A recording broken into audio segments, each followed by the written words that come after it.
Canon has just unveiled a new compact camera, the Ixus 285 HSA. But here's the catch. It looks almost identical to a model from 2016. And despite missing features, it's actually more expensive. Let's take a closer look.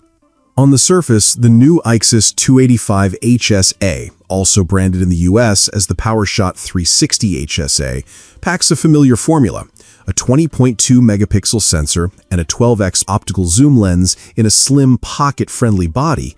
But what's actually new? Surprisingly little. The only noticeable update is a switch from a full-sized SD card slot to microSD. And that's about it. Meanwhile, some key features have been cut. Canon has dropped the Wi-Fi, which means no more wireless transfers to your computer or printer. Charging hasn't improved either. You'll still need to remove the battery every time. And yes, that old mini USB port remains for data transfer.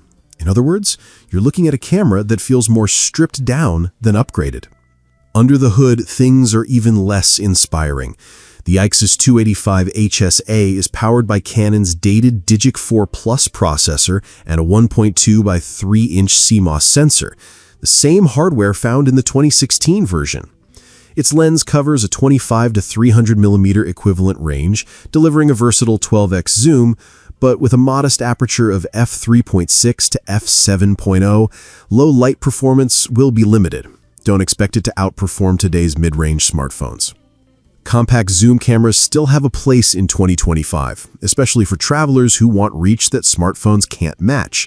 But with no meaningful upgrades in nearly a decade, the Ixus 285 HSA feels more like a time capsule than a modern refresh. USB-C, faster processors, or even basic wireless support could have made this release far more relevant. And here's the final twist. The Ixus 285 HSA launches in the US for $379, almost double the original model's $209 debut price back in 2016. With such a steep price for such minimal change, one question lingers. Is Canon selling nostalgia or just recycling the past? So, would you pay more for a camera that feels stuck in time? Let us know your thoughts in the comments below. And if you enjoy staying updated on the latest tech releases, make sure to hit subscribe.